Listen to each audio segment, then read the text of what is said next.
something good, there might be something bad. Always turns out with the things you see. I think it tells me good, bad, weird. Yeah, it's good, bad, weird. Good, bad, weird. Good, bad, weird. Welcome back, viewers.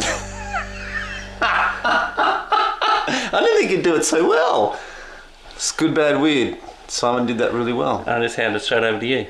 I don't know what to do. I've got no brain. Welcome back, Steve. Thanks. It's good to see you back on the couch. Oh, we've never left. It's as if you've Well, never all left. we did, we just turned the camera off and Yeah. put it back on again. I'm still here. You're still here.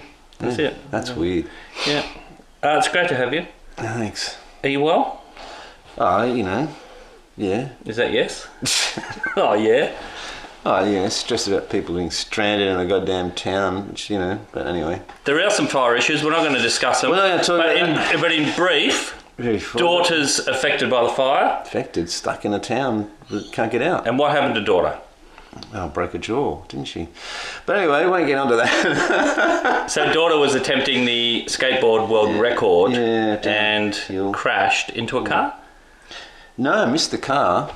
Fortunate for the car. Broke a jaw instead. Broke a jaw. But when you say broken jaw, like that sounds horrific, and it could be eventually, but currently it might be all right. Is that where we're at? Well, she's got, the Robinson and something else genes, I don't know, but she's bulletproof. She's calling herself Iron Woman now. At the moment. Nice.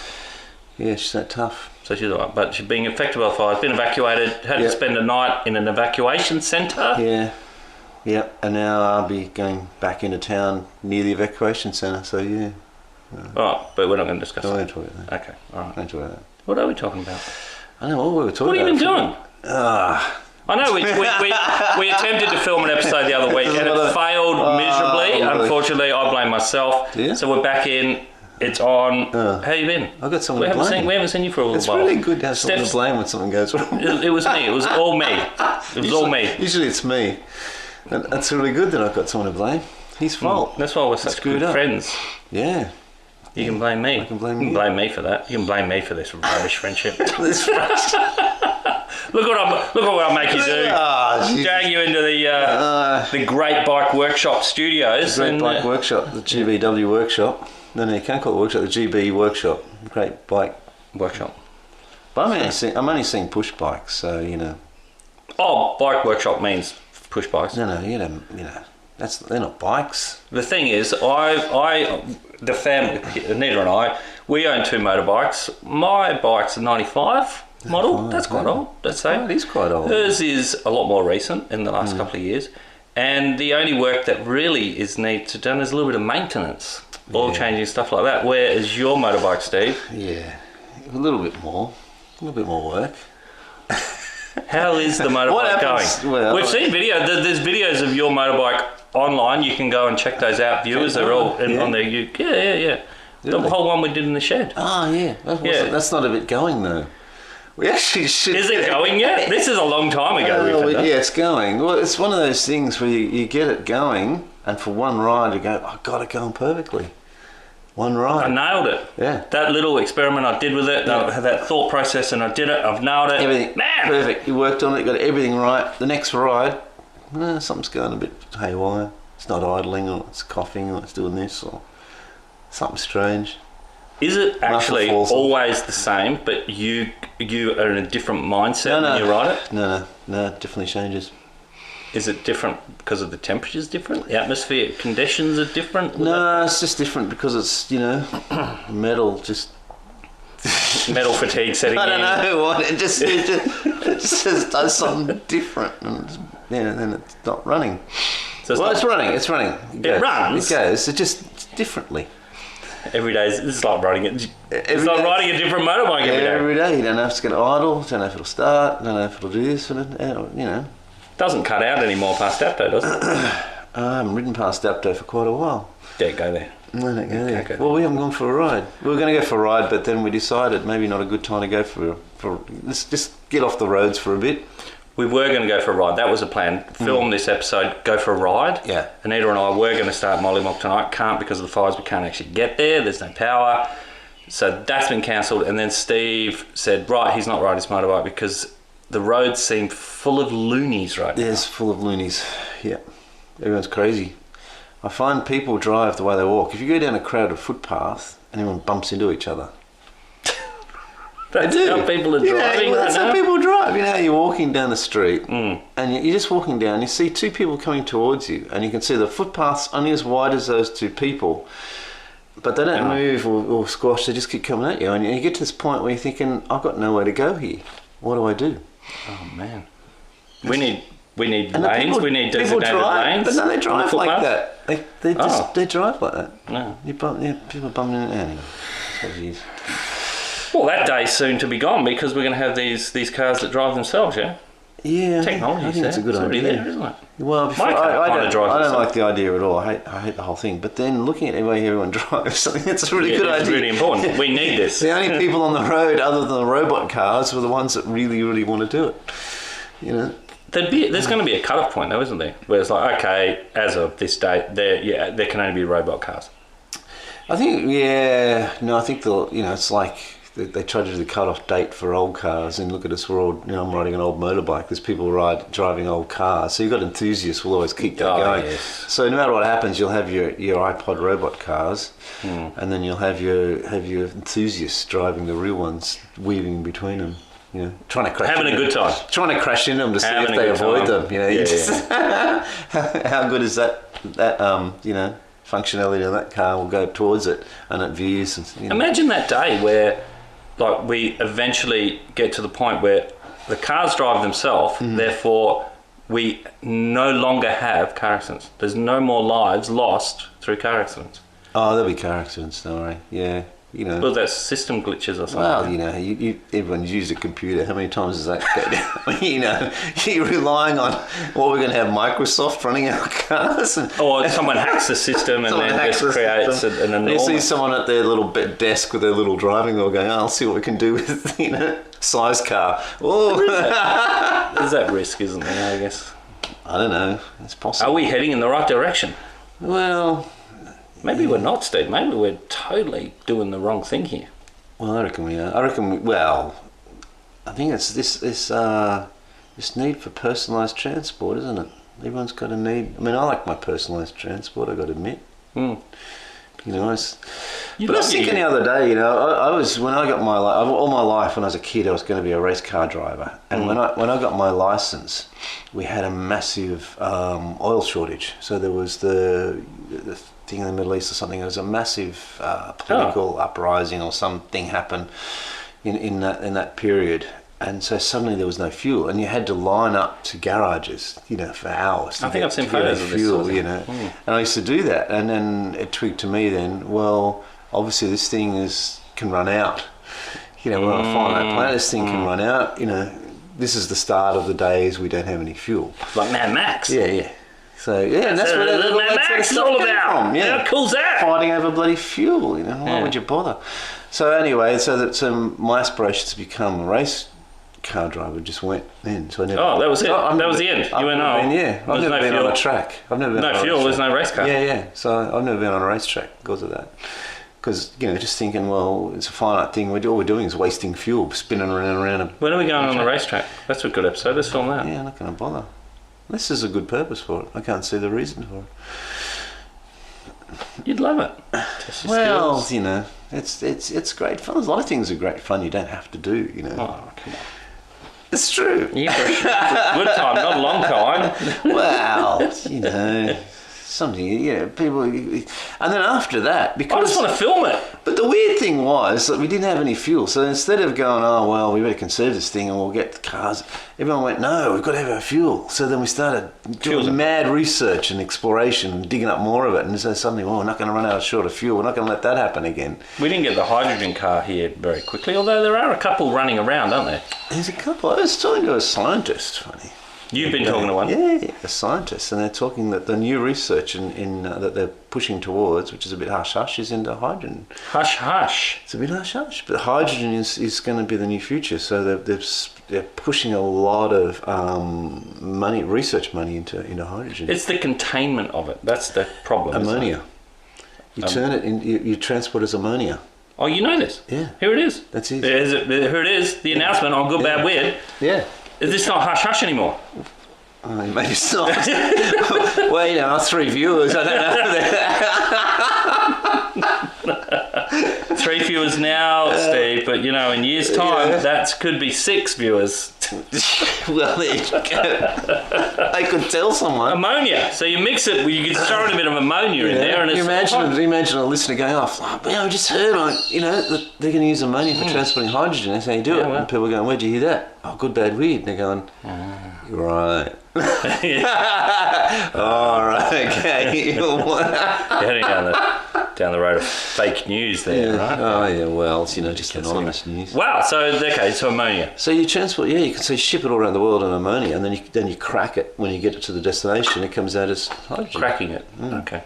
Wow. Yeah. Okay. There's a solution. We've got there. We've got a solution. There's some getting around. There's hydrogen cars getting around. Yeah, I don't know where they're getting the hydrogen from now. Where are they getting it from now? Hydrogen. Yeah. Let's get it. Let's get it. It's out there. It's in the water. It's in the water. It's in the water. Apparently. Yeah. It's hydrogen. Yeah, there's a lot of hydrogen in water. That's where you get it from. More than oxygen. Unfortunately, there's a shortage of water right now. There's a lot. So it's not the perfect solution, is it? It's rising over there. So maybe you get the salt stuff. Can salt hurt it? Can salt the hydrogen be harmful? Well, you just remove the salt. You get salty hydrogen. Yeah, well, that's how we've got a desal plant. Have you? In Sydney. Have you? Oh, I didn't think they got that off the ground. It's operational. Is it? Oh, I can't remember the figures. I'm going to say 15% of our drinking water is from the desal. 15%? Yeah. And That's a bold statement here on Good Bad. Good bad. Bold statements is what we're about, Steve. Always have been. With absolutely no fact checking at all. No fact checking. We don't use technology for this, Steve. Well, we don't need technology. We don't involve technology here. No, we just talk through our heads. Yeah, and not factually checked, but apparently the outflow of the desal plant, which obviously is highly really salty water, and everyone said, well, that won't be any sea life around there because the salt's too high. Yeah. No! Never seen so many fish. Really? At the outlet of the desal plant. They love the salt. The fish life have returned in droves. Never seen so many fish. They love the salt. You're kidding me. Wow. There's something about it. Apparently, they've been down there, and it's against what the researchers or people had suggested would happen. It's gone the opposite way. There's too many fish. Well, that's why you don't listen. Shut down the plant. That's why you don't listen to scientists. Scientists are always wrong. They tell you the shit that's obviously wrong. How's that? Well, there you go. More Good fish. place to go fishing. That's what I'm saying. You want to go fishing. Well, you just don't want to put it on your plants, I guess. Who knows? Maybe they've been telling us for years, don't do it. Salt. Maybe we need to do it. The new superfood. Superfood. Just eat salt. I offered you some salt earlier. Some smoky salt. Smoky salt. You didn't want to take it? No, not really, no.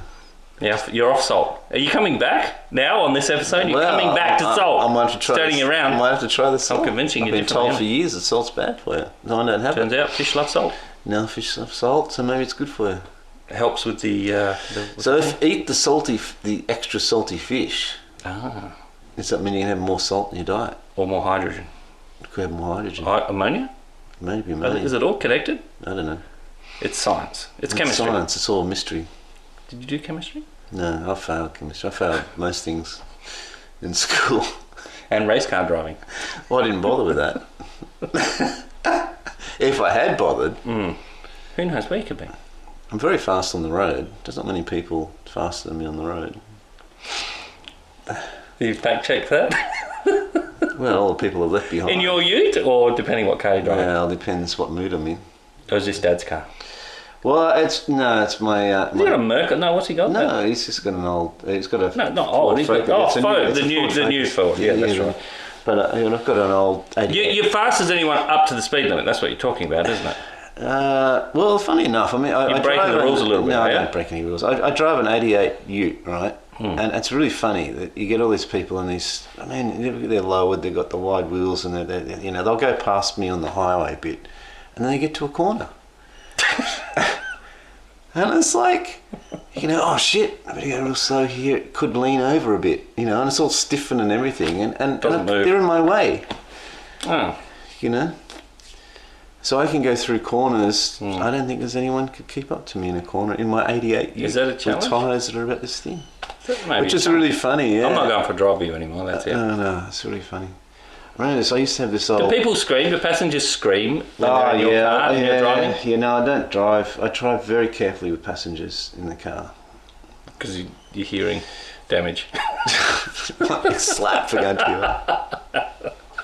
No, they panic a lot. And so, yeah... They just panic. It's just mass hysteria in Steve's car because you're driving fast round corners. Well, the other thing is the Ute's not very good on suspension. Dad thinks he was a race car driver, so this is how he drives. Yeah. But you need to meet like a real. You need to have this discussion with a real race car driver. Well, I know one. Do you know one? I know one. I know a couple. A couple that do track days and stuff. How do they rate your driving? Well, they haven't driven with me, I guess. They've been warned. They've heard about this mass technique. No, anyway, I think that's what people on the road should have, is have their U-Butte cars taken off them. So when you're going 60 kilometres an hour, it feels like you're doing 160. Then people will go to the speed limit. In old cars, is that what you're saying? Well, just no. If you don't have a fandangle car... You don't have to have an old car. Just make the new cars like with really thin wheels, you know. Does that make the... And really roly-poly suspension. Oh, okay, yeah. So when they go around a corner, it's like they're leaning. It really exaggerates what they're actually doing. Yeah. Okay, I see what you're saying. And, you know, and also not much padding. So when you're going along, you hear the wind. You know, now people are in these, like, you know... Oh, yeah, they're doing 200 k's an hour, but there's no sound to associate with it. You know, it's all padded. You don't hear anything, so you can hear the stereo really nicely, and you can talk on your phone without, you know, interruption from the speeding wind past. That's what I like about my car. Yeah, you're dead quiet. Well, see, I think... Don't take that off me. No, I think you should have, like, air vents and stuff coming at you, so you feel like at 60 kilometres an hour, it's like, oh my God, I'm going so fast. Those little, the little quarter little windows. Yeah, have them coming at you. They're effective. Well, I've got them on my Ute, yeah. Oh, you still got them? They'll be the last model of car ever made with them, probably. Yeah, I know. No one knows how to use them. So... What are these? Well, you've got to push the button before you turn the lever. Yeah. And so people get onto the lever and they go, wrench, and hang on a sec, before you pull it out, you can push the button first. They don't, they just wrench on the lever. And you've got to get the lever in a certain position before that button's going to depress. That's right. This is the knowledge that we have, because we have this old. knowledge. Exactly. Yeah. Wow. They don't have that knowledge anymore. They just get the lever, and so there's a lever there. So there's a button. First thing they say is, can that open? And you say, that can open. They don't believe you for a while. Say, what do you mean that opens? So you can open it. It goes, oh, you're kidding. That doesn't open really. I said, yeah, it does.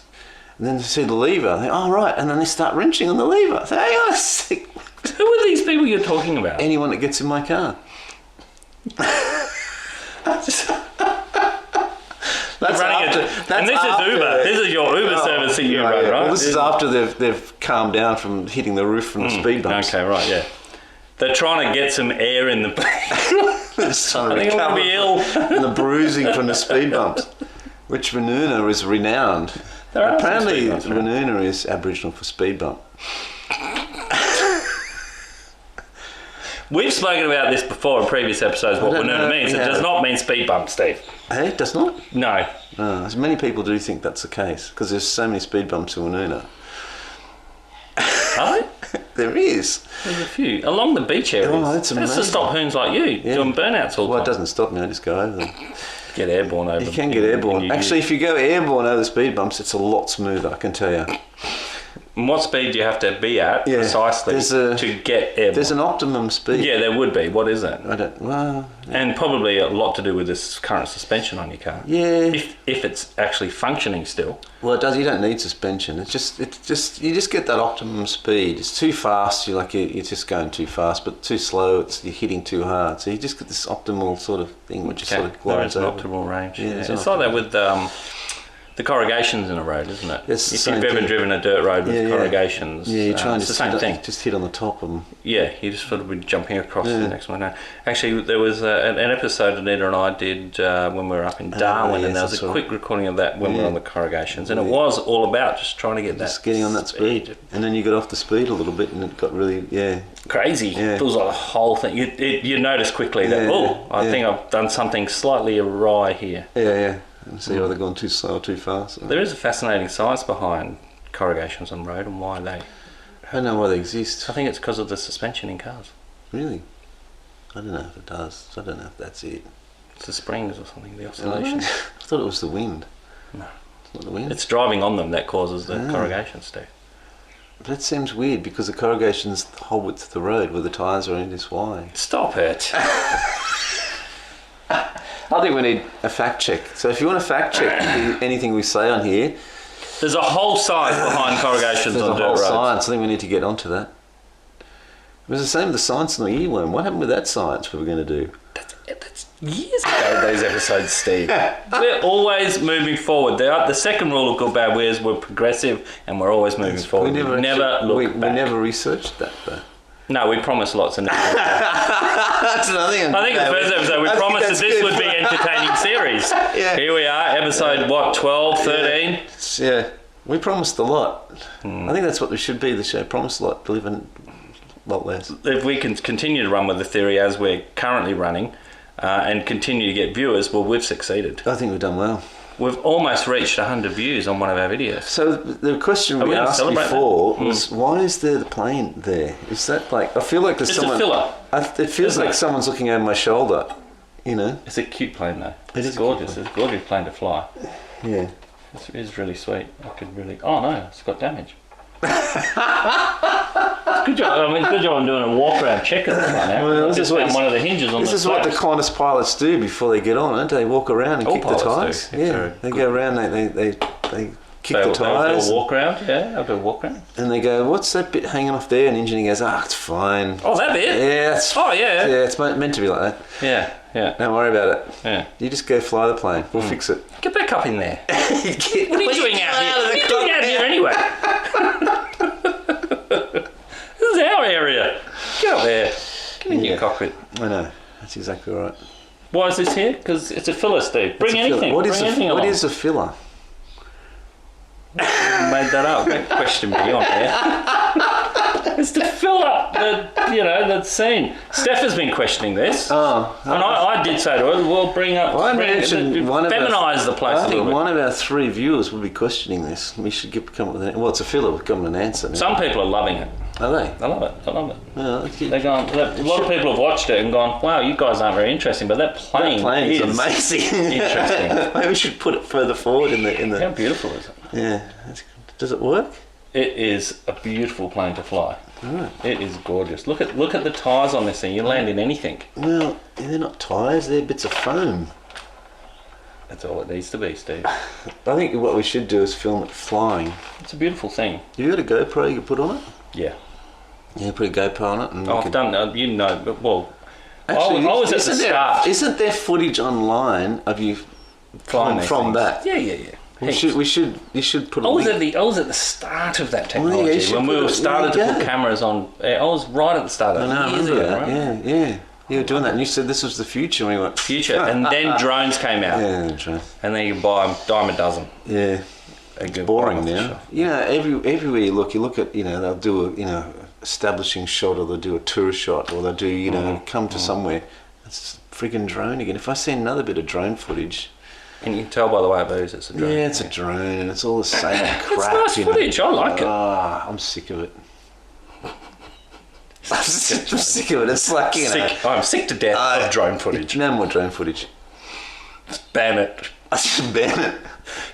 Show should come with a warning. at the start. Yeah. Warning viewers, this video contains no drone footage. Oh. No, the warning because you don't like it. Well, but you can tell it's drone footage. And up till now, we haven't had to put that warning on our episodes because we haven't had any drone footage. But you know what we should do? there might be. Is this? What if you I put a should camera do- on this, is that drone footage? No, that's an airplane.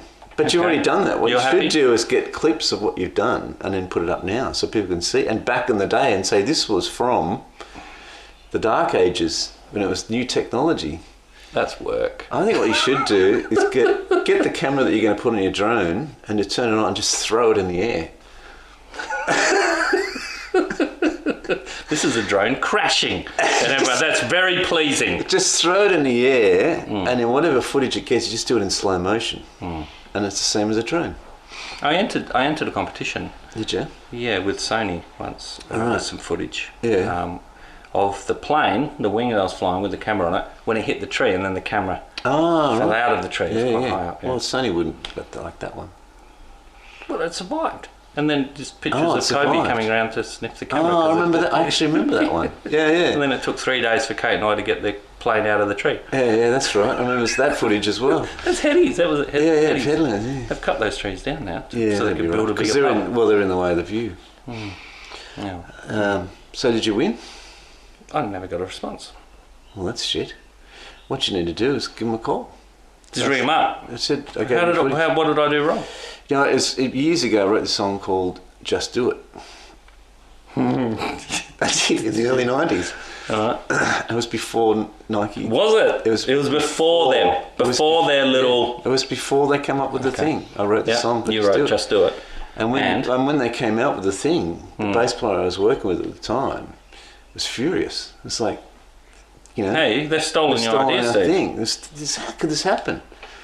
How could they have stolen your little Well, yeah. Either way, it's like, you know, Jesus, respect? Yeah. So he sent the song to him.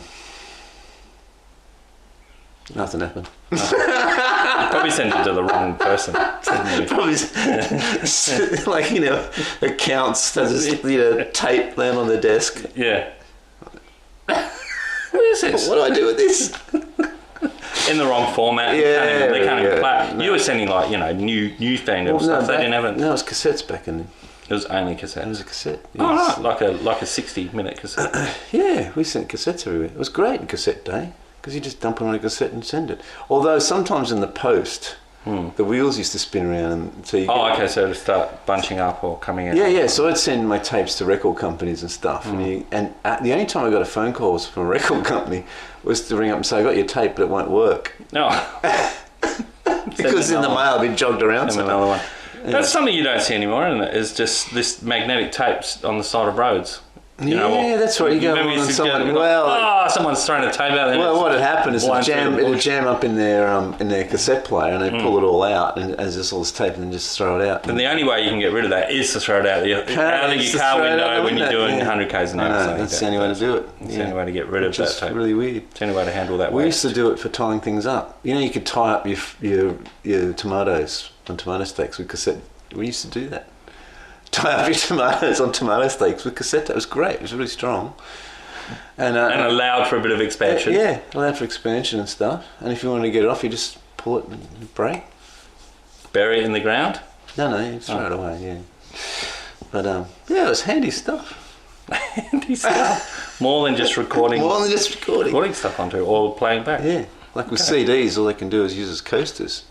That's about it. Isn't it? Yeah, well, it's gone now, that technology. My brother sent me a picture. I think for his own Christmas, he got himself a multi-stacker like CD player. Oh, right. Yeah. Recently. Yeah. But I think it holds 51 CDs. 51? CDs.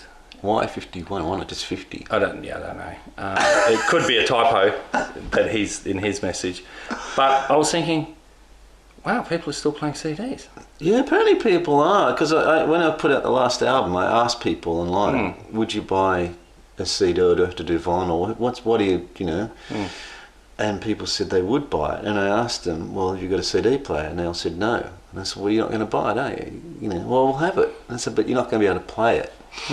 So a lot of people, but I think there's a bit of a turnaround recently where people still like the product. I've got a CD player in the car, but the next model car doesn't have a CD player. So I retrofitted one to my computer. You're not going to get a new car then? Based on that. Based on that. Well, I haven't...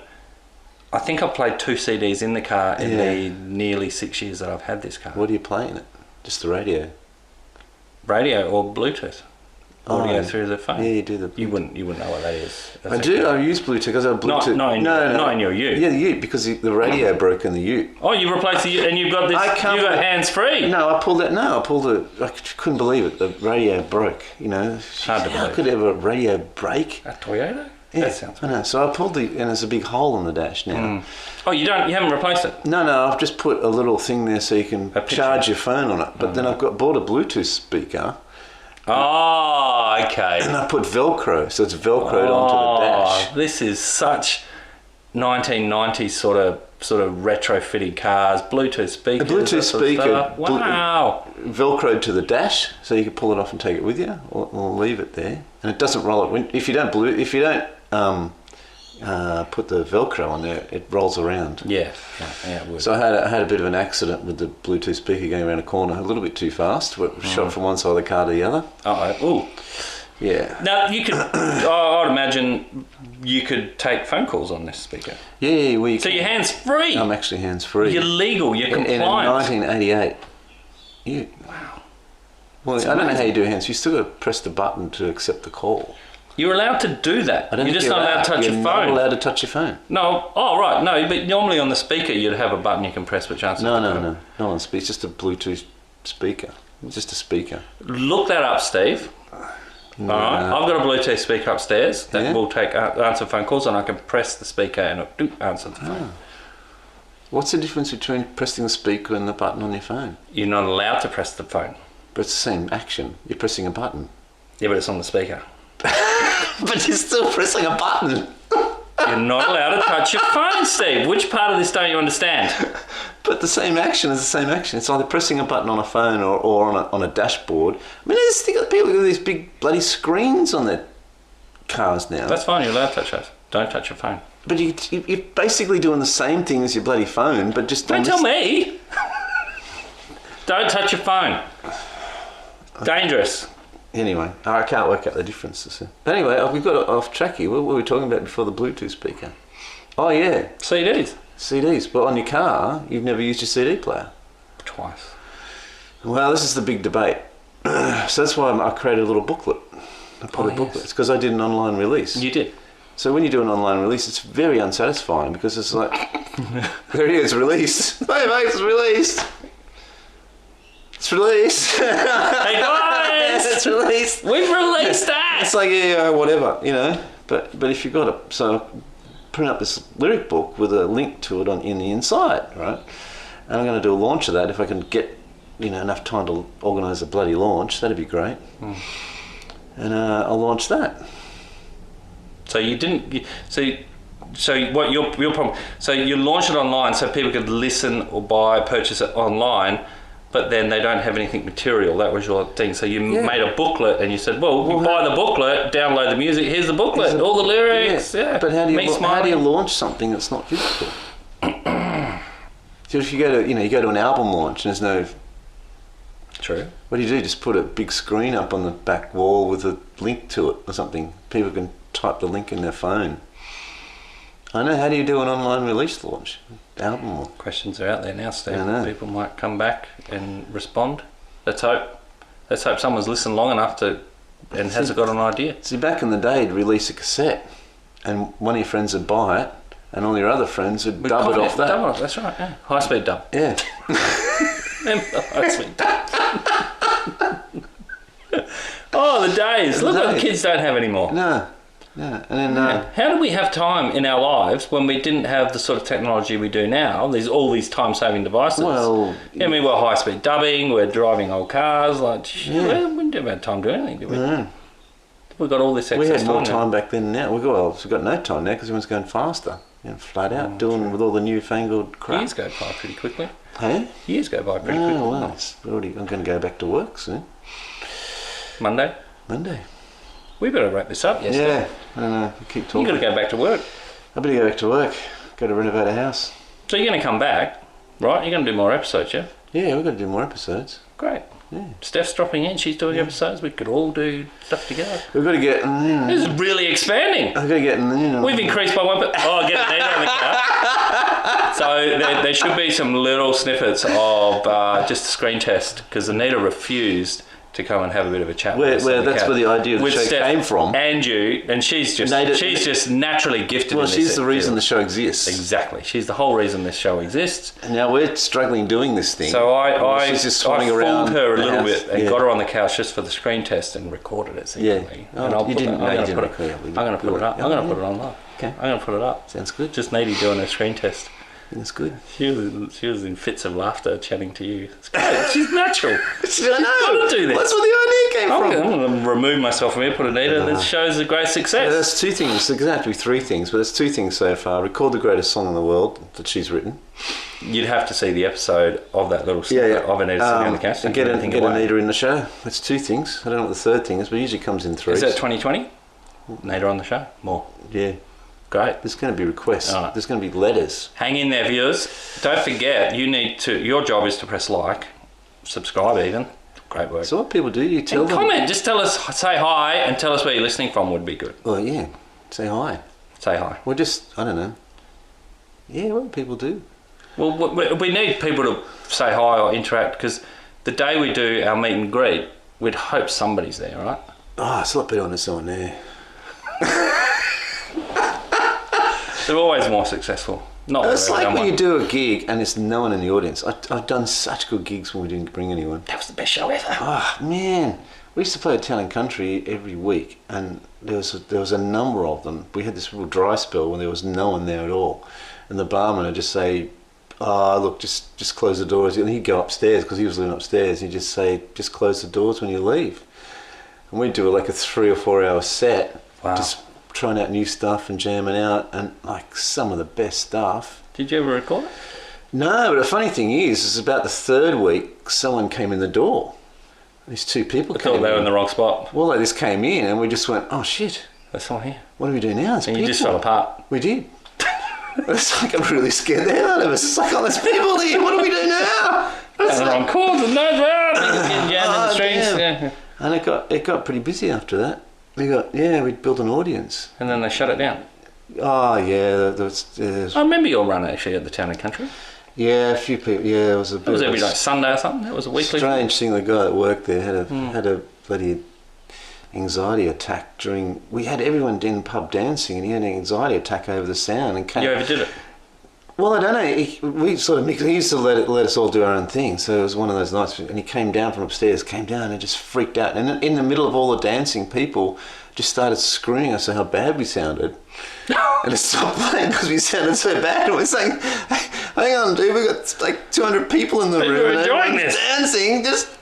Oh, and so there was. Well, he's hearing it through muffled. I don't know. There was muffled sound through floorboards. No, he was down in there, and there was a massive hoo-ha went on, and we didn't replay that. Was that the last show? That was the last show. At least you went out with a bit of drama. Oh, we usually go out with a bit of drama. But you had 200 people at your show, your last show ever. Like you could the next week you would have gone. There's only 20. You go, this is a disaster. There was no one there next time. Yeah, no, See? we Exactly. didn't. Yeah, it was. So well, you finished on a high. People were just amazed. They thought there was going to be a brawl between this guy and the band. So people were sort of, it was really intense sort of situation. Yeah. Wow, the highs and lows of your life as a musician. Man. Yeah. And they're coming out gradually over time. Keep tuning back. As I there's remember more and more and more. As the brain cells start working again. Oh, we are. We're going to cut it. Right, that's it, Steve. That's it. Episode over. That's it. Cool. Done. See you next time. Thanks, viewers.